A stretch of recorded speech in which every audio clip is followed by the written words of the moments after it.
I'm Dan Ackerman, and we are here taking a look at the Asus VivoBook X202E. Now, of course, that name doesn't really tell you anything about this system, so I'll tell you that it is an 11-inch ultra-portable Windows 8 laptop with, most importantly, a touchscreen, because we're really at the point right now where every Windows 8 laptop really needs to have a touchscreen in order to be really usable. Now, of course, adding that touchscreen, especially in the first wave of Windows 8 laptops that we saw, added a considerable amount to the price. Some of the very first Windows 8 systems were $1,300, $1,600, certainly most of them were more than $1,000. The nice thing about this guy right here is that it's $550, which is about as inexpensive as the biggest kind of doorbuster bargains we saw during the holiday 2012 season were. So once you get a touchscreen Windows 8 system down under $600, then it becomes obvious that everybody can have a touchscreen and everyone can really enjoy the best parts of Windows 8.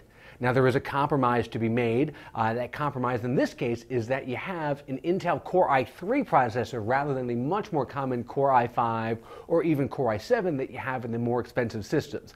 Now, is that a big step down? Well, it kind of is performance-wise. You do have to take into account what you want to do with the system. If you're going to be web surfing, social networking, watching video, maybe just doing one task or two tasks at a time, you probably won't notice that much of a difference. If you're going to be doing a lot of stuff, really intense stuff, you want to do some gaming, then this may not be the laptop for you.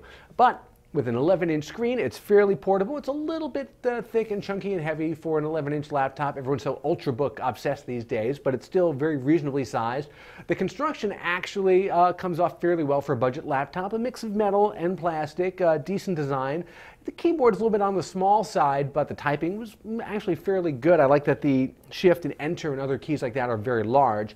I was not a big fan, however, of the touchpad. As big as it is, just enough lack of responsiveness to really be annoying, especially when you're used to really good touchpads that you find in MacBooks and even a lot of Windows PCs these days. But if you take into account that this is one of the least expensive touchscreen Windows 8 systems that you can get right now, it's certainly worth these compromises if portability and price is what is most important to you.